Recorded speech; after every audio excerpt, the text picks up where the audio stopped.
네, 안녕하십니까. 방금 소개받은 클라우드의 김호진입니다. 다시 한번 인사드리겠습니다. 반갑습니다. 사실 오늘 발표하기에 앞서서 좀 걱정이 있었습니다. 오늘 발표 내용을 기억하기보다는 또 제 이름을 기억할 것 같아서 요즘 좀 논란이 많은 그 이름이고요. 뭐 그 친구와는 다르게 저는 뭐 음주 이런 경력 전혀 없고요. 뺑소니 없습니다. 오늘 발표 내용은 이제 데이터 기반의 엔터프라이즈 AI 플랫폼이라는 주제로 준비를 했고요. 내용들은 아마 작년에 참석하셨던 분들 중에는 일부 이제 비슷한 내용도 있으실 거고요. 업데이트된 내용들이 있을 겁니다. 그 내용 위주로 살펴보시면 좋을 것 같고요. 발표하기에 앞서서 오늘 이 발표할 수 있도록 자리를 마련해 주신 그 굿모닝 아이텍 관계자분들께 감사드립니다. 그럼 발표를 시작하겠습니다.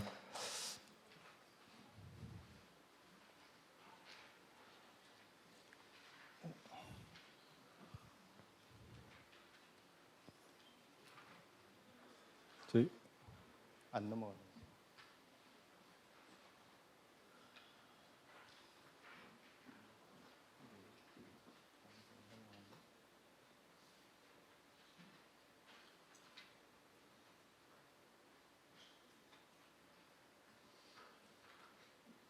그럼 그냥 이걸로 넘기겠습니다. 엔터로 넘기면 되나요? 예.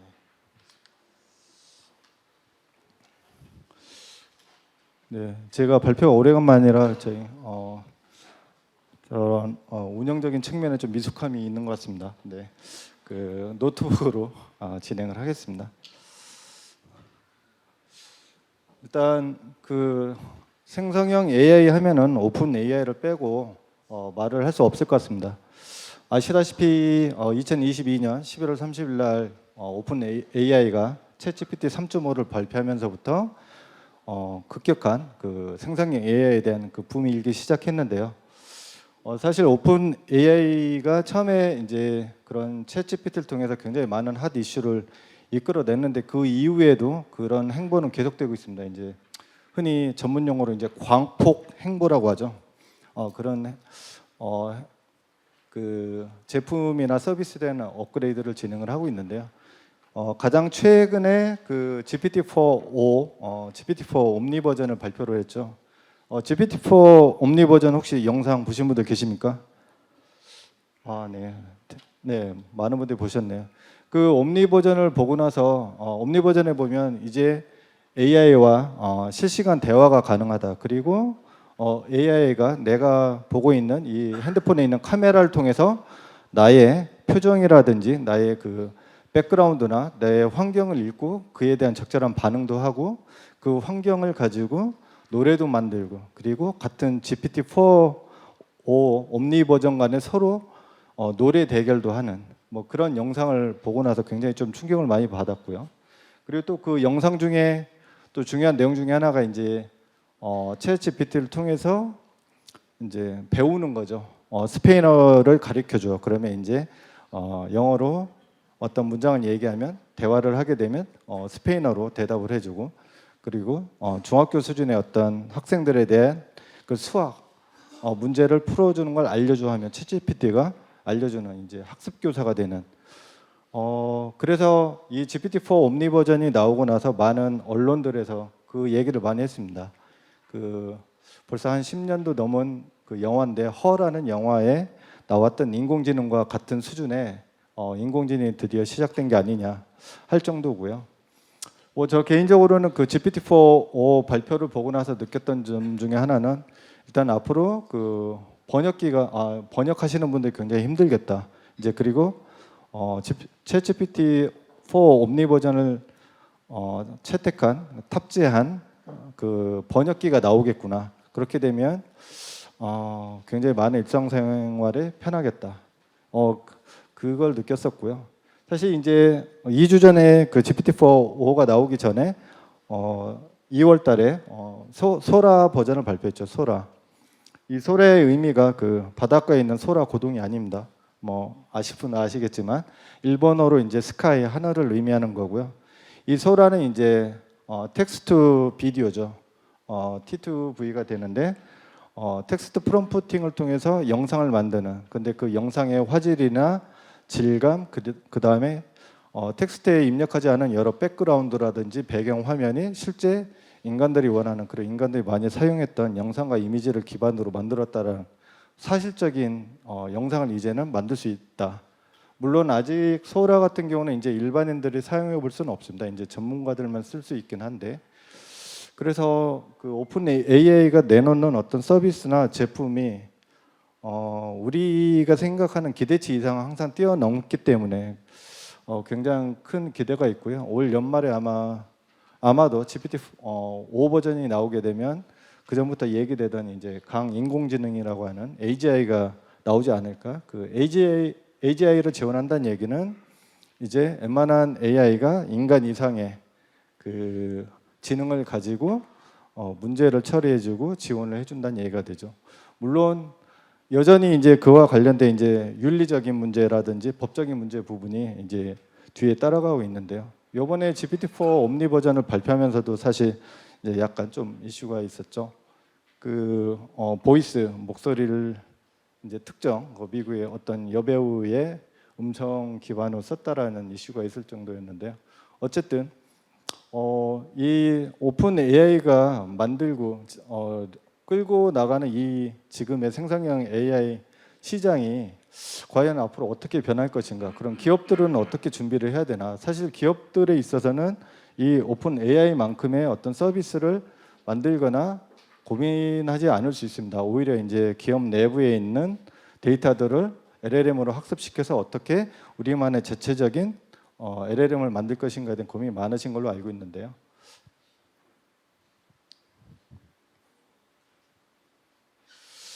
그 구글에서 올해 데이터와 AI에 대한 트렌드 리포트라는 걸 발표를 했었는데 총 5가지 필러를 발표를 했었습니다.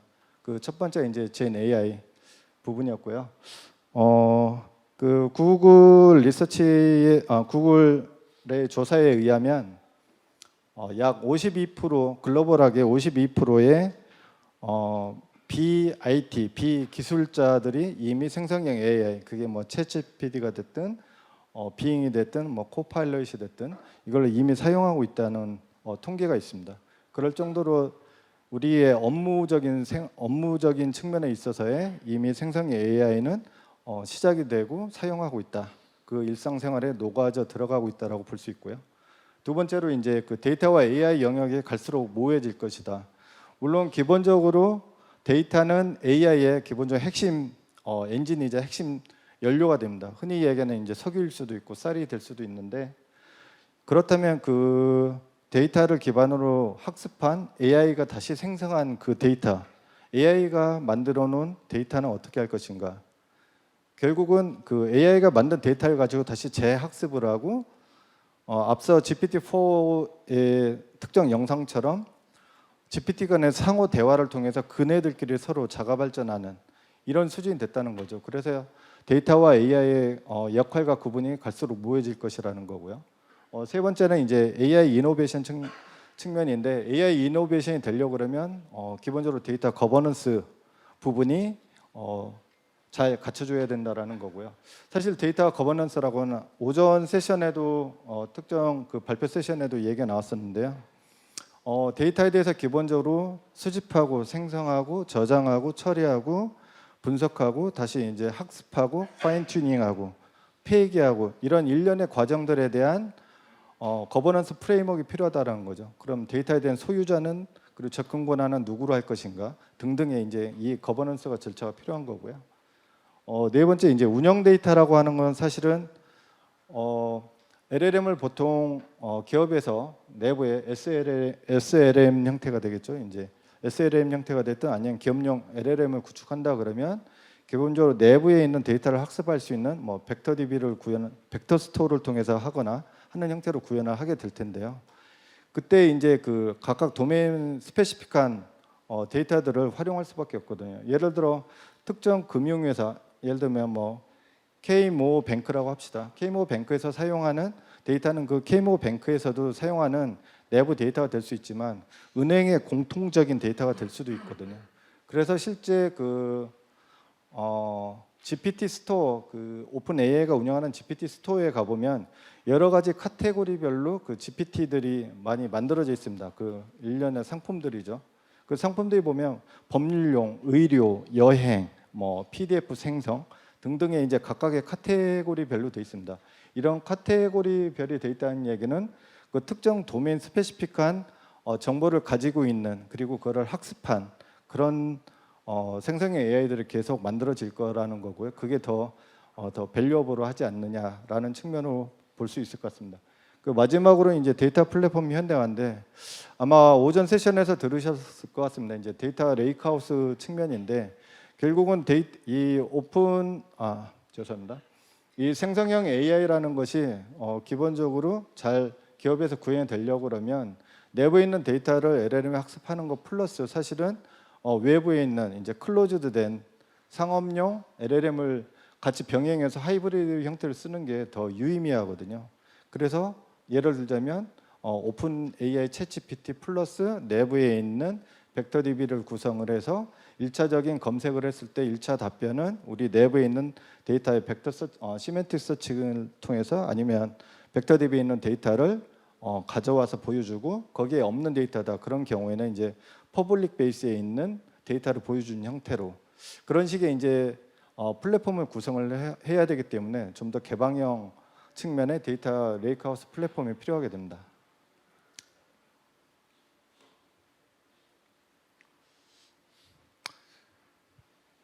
그래서 실제 이제 기업에서 생성형 AI를 만든다 그러면 이런 세 가지 측면의 이제 고민과 이제 해결이 필요한데요. 첫 번째는 이제 그 데이터 통합 부분입니다. 아무래도 이제 내부에 특히 요즘 기업들이 많이 고민하는 것 중에 하나가 그 기존의 KMS라고 하죠. 날리지 매니지먼트 시스템이라고 하는 이 KMS에 대한 고도화 작업을 LLM 기반으로 가기 위한 프로젝트를 많이 띄우고 있습니다. 뭐 그에 대한 POC도 하고 있고요. KMS라고 하면 내부에 있는 데이터들을 이제 다 모아놓은 거죠. 거기에는 이제 대부분의 이제 문서 데이터나 결제, 인사 뭐 등등의 많은 데이터가 있겠죠. 그 KMS 데이터를 당연히 이제 각각의 부서별로 별도로 관리를 하고 있을 겁니다. 그럼 그 각각의 데이터를 LLM에 학습시켰을 때 그 LLM에서 특정 카테고리별로 아니면 특정 영역별로 그 데이터를 어떻게 관리할 것인가. 다시 얘기하면 이제 데이터 통합 측면에서 이제 관리와 고민이 필요한 거고요.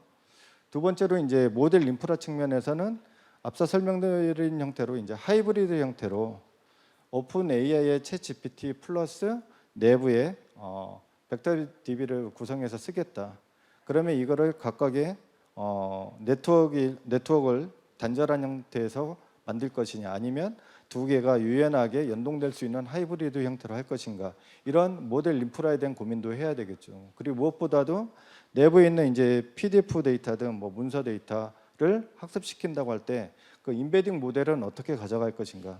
뭐 대부분은 많은 그 기업들이나 개발자들, 사용자들이 오픈 AI 이제 에이다 인베딩 모델을 많이 쓰기는 하는데, 어쨌든 그런 인베딩 모델을 어떤 걸 쓰고 이 인베딩 모델에 맞게 벡터 스토어를 구성하기 위한 벡터 DB는 어떻게 구성할 것인가, 이런 부분들이 또 하나의 고민 포인트가 될 것입니다. 그리고 마지막으로는 데이터 거버넌스 측면에 있어서 이제 보안 그리고 투명성, 그 데이터에 대한 오너는 누구로 할 것이며 LLM 학습된 데이터에 대해서 다시 접근을 모든 사용자가 하게 할 것이냐, 아니면 특정 사용자별로 다시 이것도 접근 제어를 할 것이냐, 이런 식의 이제 보안 측면도 고려가 필요하다는 부분입니다.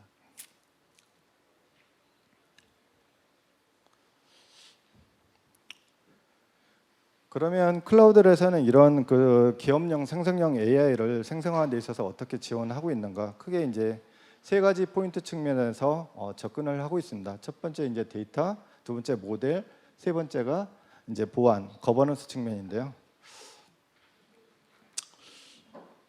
일단 기본적으로 데이터라고 하면은 기업에서 사용해야 되기 때문에 기업용 데이터, 흔히 얘기하는 기업에서 가지고 있는 KMS 기반의 데이터나 아니면 내부 문서 데이터, 인사 데이터, 여러 가지 비정형 데이터들을 다 포함한다고 볼 수가 있고요.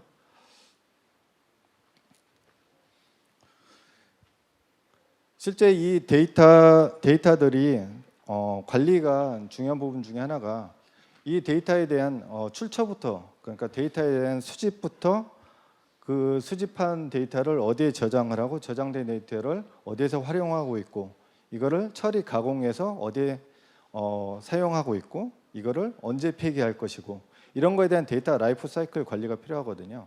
어쨌든 이 데이터 라이프 사이클 기반의 데이터를 활용하면서 이 데이터들을 LLM에 학습시킨 이후에 이 학습된 데이터를 가지고 또 다른 이제 챗봇 서비스 같은 걸 만들게 되는 거죠. 그게 이제 AI 애플리케이션이 될 거고요. 이 AI 애플리케이션 서비스를 통해서 실제 어떤 고객이나 사용자는 이제 사용자 경험 플러스 이제 인사이트를 얻게 되는 거죠.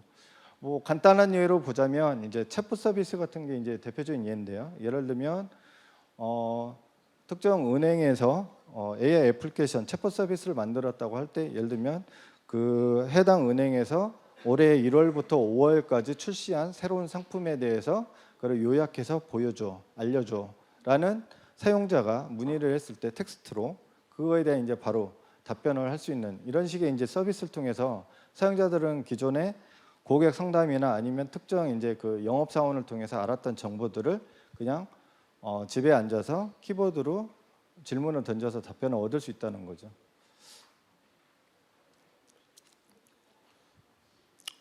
그렇다면 이 정보 LLM을 얻기 위해서는 기업 입장에서 보면은 앞서 설명드린 대로 이제 벡터 스토어를 구성을 해야 되거든요. 예를 들면 기업들이 가지고 있는 문서 타입도 굉장히 많을 거예요. 워드 타입도 있고 한글 타입도 있고 PDF 타입도 있을 거고요. 그럼 각각에 대해서 언제 누가 어떻게 학습시킬 거냐 그런 부분도 있을 거고요. 그리고 토클 사이즈는 어느 정도로 해야 될 것이냐, 그리고 인베딩은 어떻게 해야 될 것인가.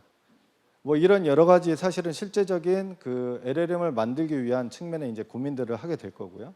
이런 측면에 그 내용들을 담을 수 있는 사실 플랫폼을 가지고 있어야 됩니다. 다시 얘기하면 오픈 소스가 됐든 아니면 클로즈드 소스가 됐든 그 다양한 언어 모델들을 지원할 수 있는 그런 플랫폼 기반 위에서 이런 생성형 기업용 LLM을 만들 수 있다는 것입니다.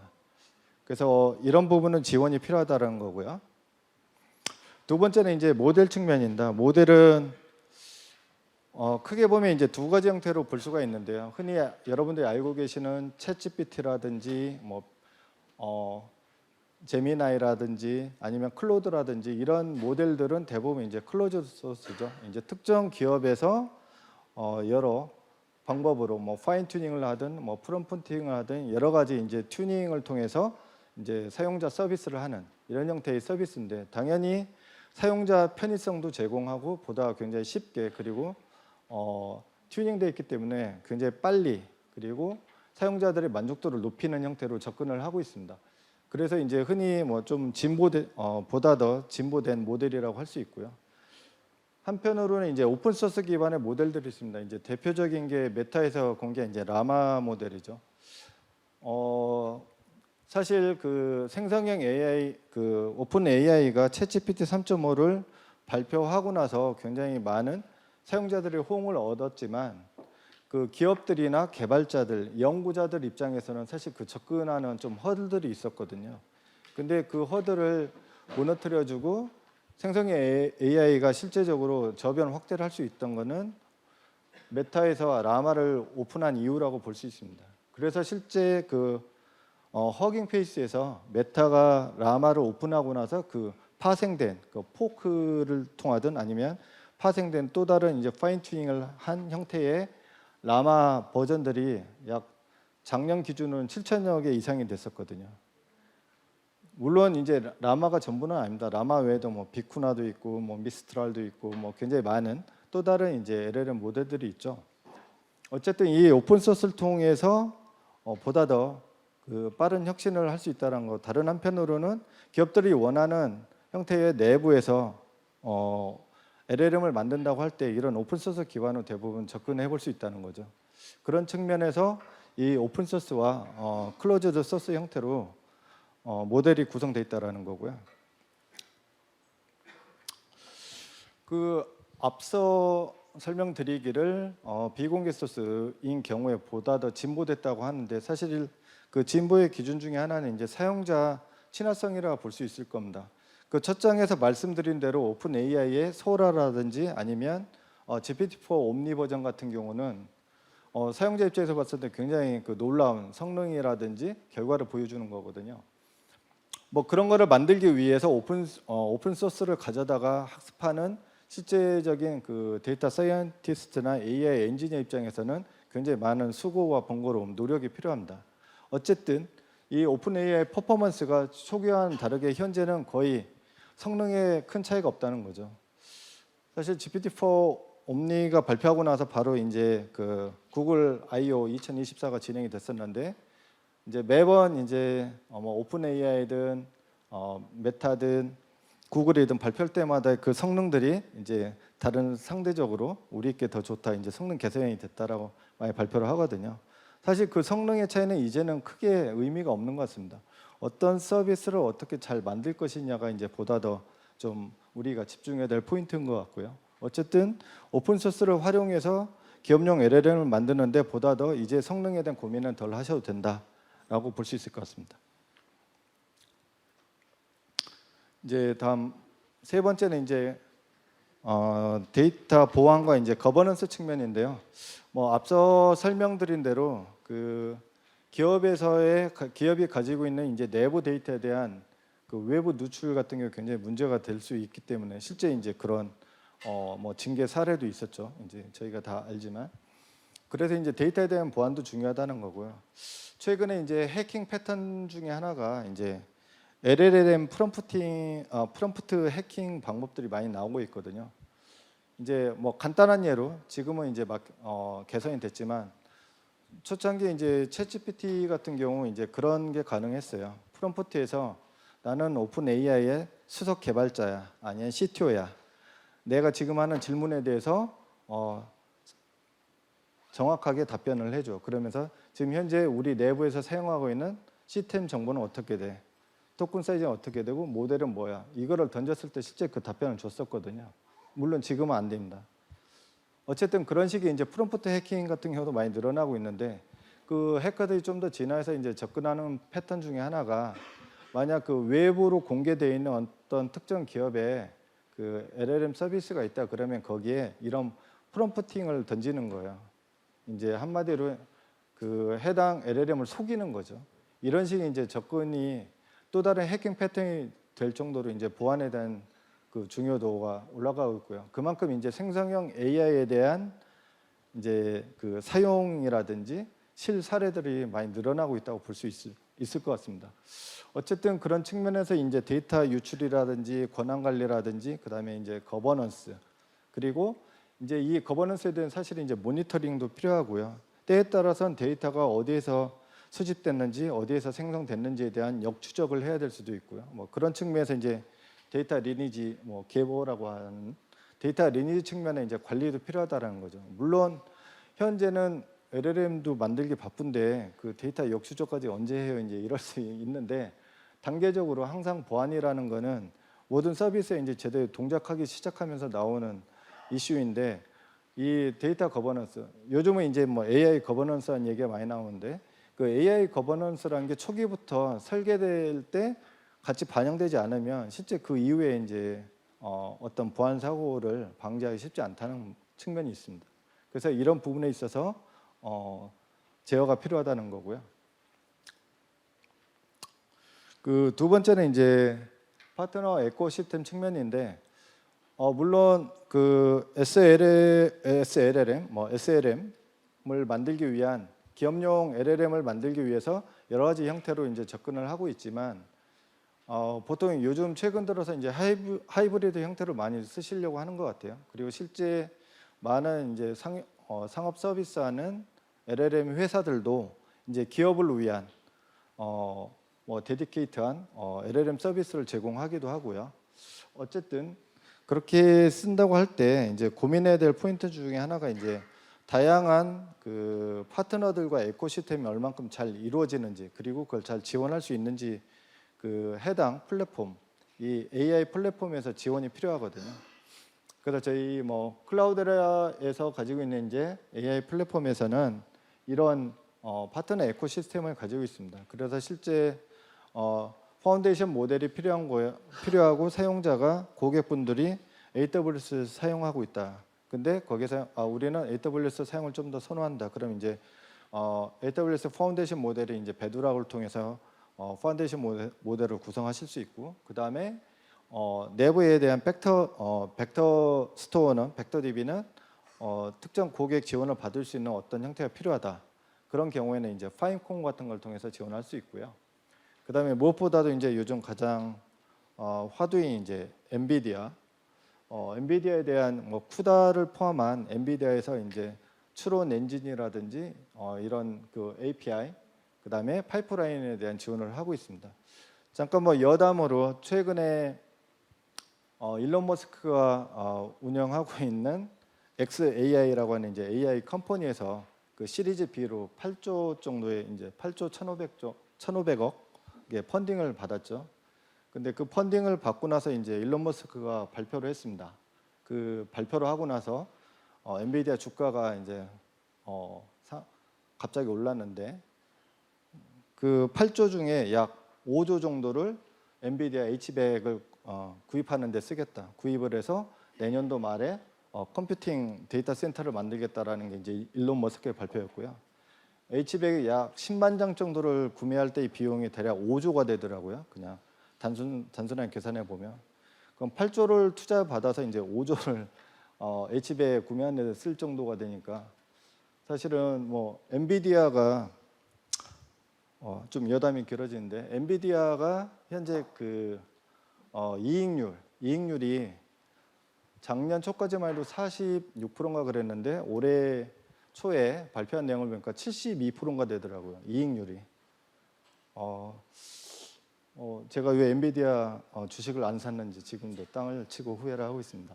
어쨌든 그 지금 AI를 진행한다. 실제 이제 기업에서 많이 도입해서 프라이빗하게 구성하거나 운영할 때 가장 또 다른 허들 중에 하나가 이 H100이나 A100 구매하는 게 시간이 걸린다라는 부분이거든요. 어쨌든 이걸 퍼블릭 클라우드 기반에서 쓰실 수도 있기 때문에 퍼블릭 클라우드를 사용하거나 어쨌든 이런 플랫폼, 엔비디아를 지원하거나 파트너십이 되어 있는 이 플랫폼을 사용해서 이제 프라이빗하게 구축할 수 있다라는 거고요. 또 다른 측면은 이제 허깅 페이스. 허깅 페이스 같은 경우 아마 그 개발자나 AI에 좀 관심 있는 분들 많이 들어보셨을 건데 그전 같은 경우 이제 개발 소스 올리면 보통 깃이나 깃허브에 많이 올렸었잖아요. 지금은 이제 AI 모델 뭐 학습된 거를 올린다든지 어떤 특정 인베딩 모델을 다운로드 받는다 하면 대부분 이제 허깅 페이스에서 받지 않습니까? 허깅 페이스도 참고로 이제 기업 가치가 약 4조에서 이제 6조 사이에 되고 있고요. 정확히 이제 한 5조 정도 되는데 이 허깅 페이스에서 제공하는 그 다양한 모델들이나 그다음에 벡터, DB 같은 것들을 바로 이제 저희 플랫폼 안에서 이제 원클릭으로 사용해 볼 수도 있습니다. 사실 이제 많은 그 LLM을 지원하는 그 솔루션 업체들이 이제 허깅 페이스에 있는 거를 담을 것인가 말 것인가에 대한 고민이 많거든요. 왜냐하면 프라이빗하게 구축하는 경우에는 인터넷이 디스커넥트 되기 때문에 사실 다운로드 받기가 어려워서 결국은 그걸 해당 소스들을 다운로드 받아서 일일이 올리고 이런 형태로 쓰고 계시거든요. 어쨌든 그럼에도 불구하고 하이브리드 형태를 쓰거나 아니면 프라이빗이지만 허깅 페이스에 대한 어떤 활용을 해보고 싶다 이런 경우에 또 유용할 수 있고요. 이제 마지막으로 레이 같은 경우는 이제 분산 프레임워크이죠. 아마 이제 데이터 사이언티스트나 AI 플랫폼 엔지니어 아니면 데이터 플랫폼 엔지니어들이 좀 많이 관심 있는 부분 중에 하나인데 예를 들면 GPU에 대한 리소스를 가장 잘 활용하고 싶다. 한마디로 이제 분산해서 사용하고 싶다. 이제 이런 경우에 이제 레이 프레임워크를 통해서 활용을 하실 수가 있고요. 사실은 이제 이런 레이 프레임워크를 통해서 이런 그 컴퓨팅 리소스에 대해서 조금 더 절약하거나 그 비용 측면에 이제 접근을 요즘 들어 많이 하고 계십니다. 이거는 이제 그 AI 생성형 AI 스택이라 볼 수 있는데요. 기본적으로 이제 CSP 퍼블릭 클라우드 사업자들이 제공하는 이제 클라우드 기반 위에서 사용하거나 지원을 할 수 있어야 되고, 뭐 레드햇 같이 이제 프라이빗 클라우드, 쿠버네티스 기반의 이제 컨테이너를 지원하는 이런 플랫폼도 지원할 필요가 있고요. 당연히 이제 하드웨어 업체, 엔비디아나 뭐 인텔, AMD 같은 GPU를 지원해야 되고요. 이 기반 위에서 실제 여러 이제 벡터 스토어, 뭐 파인코인이라든지 밀버스나 크로마DB 같은 이런 벡터 DB를 구성해서 사용하거나, 그리고 오픈 AI나 뭐 엔트로피 같은, 아니면 구글의 제미나이 같은 거를 자유롭게 사용할 수 있는 이런 형태의 이제 스택을 가져가고, 이 기반 위에서 뭐 특정 챗봇이나 이제 AI 애플리케이션을 만들게 되는데요. 최근 들어서 이제 가장 많이 활용하는 것 중에 하나가 아마 그 PDF 이제 챗봇인 것 같아요. 아마 써보신 분들 계신지 모르겠지만 이제 많은 자료들이 PDF로 나오거든요. 그럼 PDF를 바로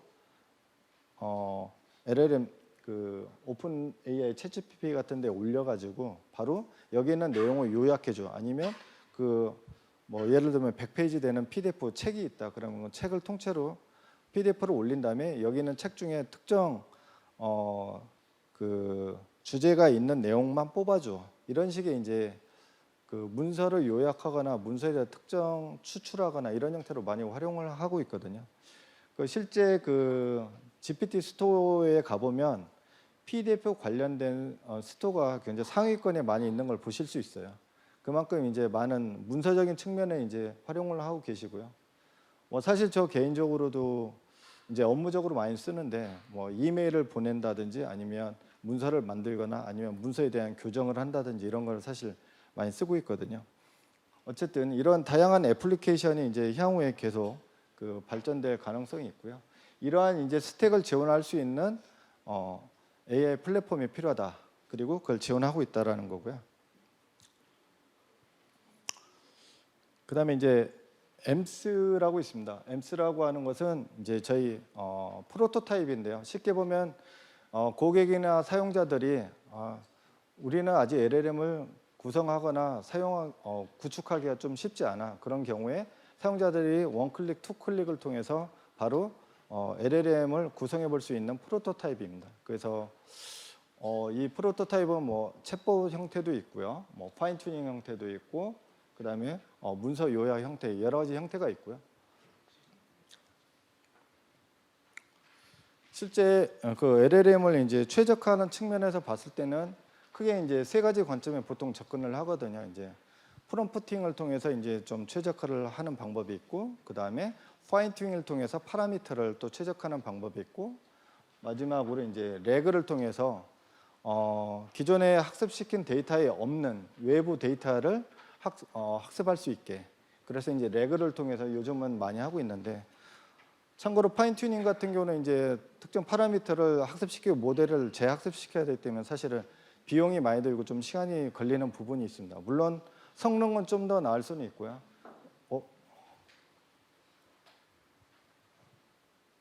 그럼에도 불구하고 이제 레그를 많이 쓰는 이유가 이제 자유롭게, 그리고 최신의 데이터를 계속 연계해서 사용할 수 있다는 거고, 그걸 학습시킬 수 있다는 장점들 때문에 이제 레그를 많이 쓰고 있는데요. 이제 이게 마지막 단어인데요. 이제 저희 클라우데라에서는 사실 그 CML이라고 하는 클라우드 머신러닝이라고 하는 그 AI LLM을 지원하는 플랫폼이 있습니다. 사실 이 CML은 이제 저희가 클라우드라 데이터 플랫폼이라고 하는 CDP 기반 위에서 하나의 컴포넌트들로 구성이 되어 있고요. 근데 앞서 설명드린 대로 어떤 데이터 거버넌스, 데이터를 수집하는 단계부터는 이제 저희가 보통 데이터 플로우라는 걸 통해서 이제 데이터 수집을 하는데, 이런 데이터 수집부터 저장, 분석, 처리하는 부분들까지도 이제 다 지원을 한다는 거죠.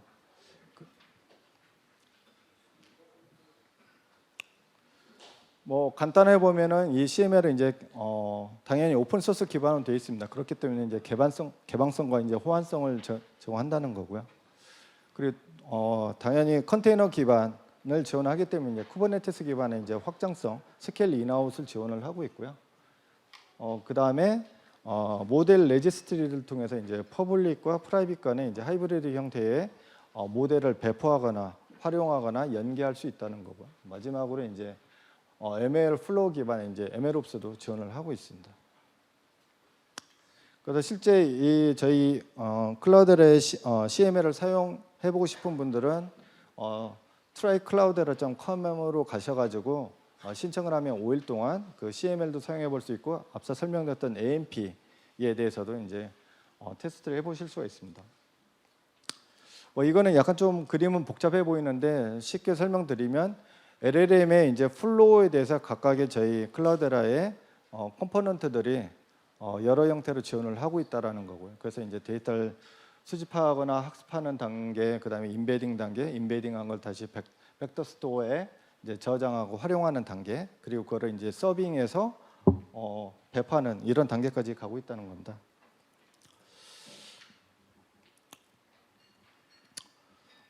마지막으로 이거는 이제 저희 그 사례인데요. 그 OCBC 뱅크에서 저희 CML 기반 위에 이런 세 가지 서비스를 구현을 해서 현재 그 서비스를 하고 있습니다. 참고로 OCBC 뱅크는 이제 에이펙에서 넘버 2 은행 중에 하나고요. 뭐 보안, 특히 이제 보안 측면에 은행의 이제 보안이 굉장히 중요하지 않습니까? 그런 보안 측면에서 이제 넘버 2를 기록하고 있는 은행입니다. 이 은행에서 이제 크게 세 가지 서비스를 이제 그 생성형 AI 기반으로 지원을 하고 있는데, 첫 번째는 이제 일반 사용자들이나 고객들이 이제 그 전화로 이제 그 상담 서비스를 하는 경우에 그 상담에 대한 음성을 다 녹음한 다음에 그 상담할 때 그 보이스가 어떤 톤이었는지 이 톤을 분석을 해서 감정 분석을 합니다. 그 감정 분석을 하고 그 감정 분석 기반 하에 결과를 다시 이제 고객한테 피드백을 하는 거죠. 좀 고객이 이거 컴플레인을 하는 형태다. 그러면 이제 좀 더 이제 젠틀하고 뭔가 이제 베네핏일 수 있는 형태의 이제 오퍼링 한다든지 이런 거를 판단해서 만들어주는 형태가 되고요. 두 번째 같은 경우는 이제 스피치 투 텍스트에서 이제 통화 내용을 이제 텍스트로 기록해서 저장한 형태고요. 마지막 같은 경우는 이제 코파일럿하고 동일한 건데 개발자들의 생산성 높이기 위해서, 참고로 OCBC 같은 경우는 데이터 사이언티스트들이 200명이 넘습니다. 그 데이터 사이언티스트들 중에도 코딩을 잘한 분들도 있고 못한 분들도 있기 때문에, 그리고 기존에 이제 그 코딩에 대한 완성도라든지 그리고 인수인계 측면에 있어서 도와줄 수 있는, 그래서 이 LLM 코드 컴플리션 툴이라는 걸 통해서 실제 생산성을 40% 이상 높였다라는 레포트도 있습니다. 80% 이상, 죄송합니다. 80% 이상 이제 비용 절감을 하고 생산성 높였다라는 결과가 있습니다. 오늘 제가 발표드린 내용은 그 오픈 AI로 시작된 이 생성형 LLM 시장에 있어서 기업들이 접근을 할 때 가장 중요한 포인트 중에 하나는 데이터 영역이라는 거고, 이 데이터 관리 측면에 있어서 다양한 LLM 그 에코시스템들을 지원할 수 있는 그런 플랫폼을 가지고 접근을 해야 된다. 그래서 클라우데라 그걸 지원하고 있다라는 부분을 말씀드렸고요. 오늘 제가 준비한 내용은 여기까지고요. 그 관련해서 또 추가된 질문이 있으신 분들은 제가 발표 끝나고 좀 옆에 있을 거니까 질문 주시면 좋을 것 같습니다. 이상으로 발표를 마치겠습니다. 감사합니다.